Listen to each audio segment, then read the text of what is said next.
We're back at Abbey Farm in Flitcham, Norfolk, one of our favourite spots. It's between King's Lynn and Fakenham, and it's on the edge of the Sandringham estate. It was a lovely sunny afternoon. The temperature was 9 degrees centigrade, but there was what we call in Norfolk a lazy wind, because it goes straight through you rather than round you. The wind made it feel more like 3 degrees.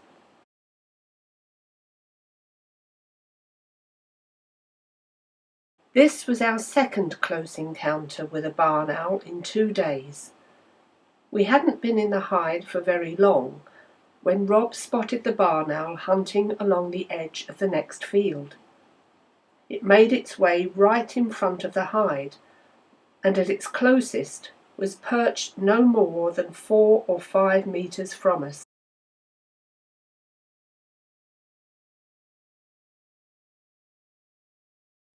However, we noticed that it was having trouble perching on the posts. It was quite obvious that it had an injury to its left leg, which appeared to be broken or dislocated. For us, being ill or injured means no more than seeing a doctor, getting treatment, and getting better. But for a barn owl, it's far more serious. There is no time off. You have to eat or you die, and if you can't hunt properly, you starve. The owl had no trouble flying, but its main method of killing is by using its talons. You can see it's having trouble balancing on the post, and you can see in this clip and in the slowed down version, the left leg is clearly not functioning properly.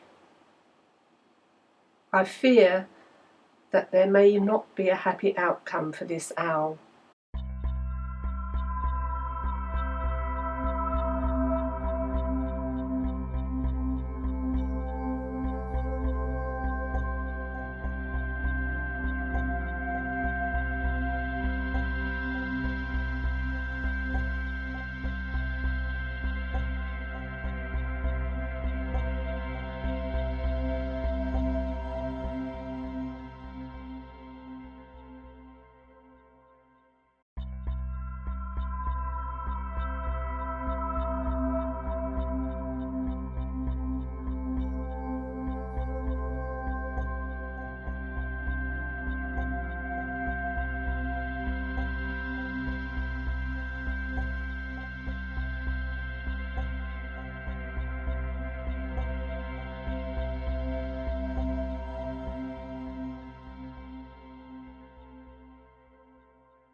The next picture is unusual in that there are 2 different owls in the same shot. In the oak tree roots there is a little owl, which you can now see more clearly. The 2 owls can live side by side because by and large their prey is slightly different. The barn owl is normally nocturnal, and the little owl is more active during the day. We do so hope that the barn owl survives.